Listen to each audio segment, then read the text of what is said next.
The Springfield City Council is drafting plans to regulate the city's short-term room rentals. Western Mass News reporter Lindsay Kane is live at that meeting in Springfield with more. Lindsay? Chris and Beth, with the growing market of short-term rentals, Councilor Jesse Letterman is proposing this new regulation that would add tax on the rental price of a room and would require you to meet regulations if you wanted to rent out a room in your home. Right now, there are no regulations for short-term rentals in the city of Springfield. That's in the process of changing. Springfield City Councilor Jesse Letterman is sponsoring legislation being heard for the first time on Thursday night to regulate short-term room rentals. One of the most popular short-term rental sites right now is the online platform Airbnb.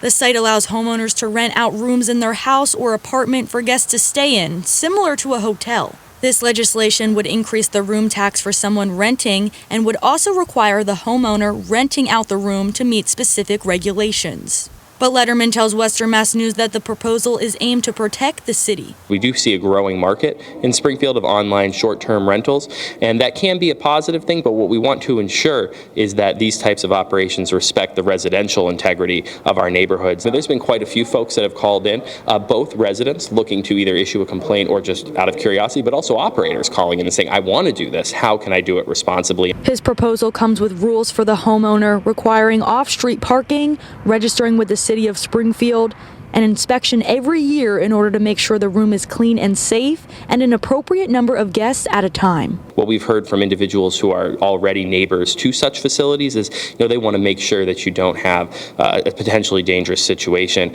Want to make sure these aren't being rented for essentially by the hour for parties or anything like that in the communities that it happens in. And it also, again, really takes the property away from its intended use, which is residential in nature. This is the first draft of the legislation that is expected to be heard by the rest of City Council in the near future. Letterman says that if this is passed, they will give homeowners enough time in order to meet the regulations. Live in Springfield, Lindsay Kane, Western Mass News.